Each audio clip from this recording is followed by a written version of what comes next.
অনেক আতিফ আসলামের গান শুনে সব জল্পনা কল্পনার অবসান ঘটিয়ে অবশেষে ঢাকায় পৌঁছেছেন বিশ্বখ্যাত পাকিস্তানি সঙ্গীত শিল্পী আতিফ আসলাম।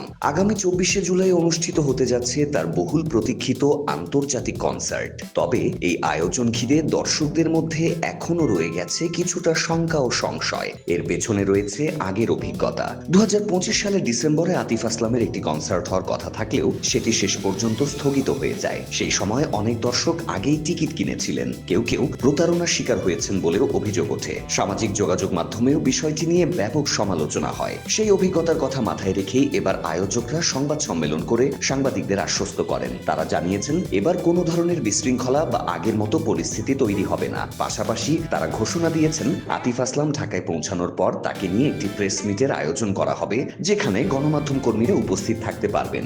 ঘোষণা অনুযায়ী আতিফ আসলাম ঢাকায় এসেছেন এবং প্রেস মিটও অনুষ্ঠিত হয়েছে। তবে সেই আয়োজন নিয়েও নতুন বিতর্ক তৈরি হয়েছে। একাংশ সাংবাদিকের অভিযোগ, অনেক গণমাধ্যম কর্মীকে প্রেস মিটে প্রবেশের সুযোগ দেওয়া হয়নি। তাদের দাবি, সাংবাদিকদের পাশাপাশি বেশ কয়েকজন কন্টেন্ট ক্রিয়েটর ও ইউটিউবারকে সেখানে অগ্রাধিকার দেওয়া হয়েছে, যা নিয়ে সাংবাদিক মহলে অসন্তোষ দেখা দিয়েছে। এদিকে কনসার্টের আগে ভেন্যু পরিবর্তনের ঘোষণাও নতুন করে প্রশ্ন তুলেছে দর্শকদের মনে। আগের স্থগিত হওয়া কনসার্ট, টিকিট নিয়ে বিতর্ক এবং সর্বশেষ ভেন্যু পরিবর্তনের ঘটনায় অনেকেই এখন পুরোপুরি আস্থা ফিরে পাচ্ছেন না। ফলে প্রত্যাশার তুলনায় টিকিট বিক্রিও কিছুটা ধীর গতির বলে আলোচনা চলছে।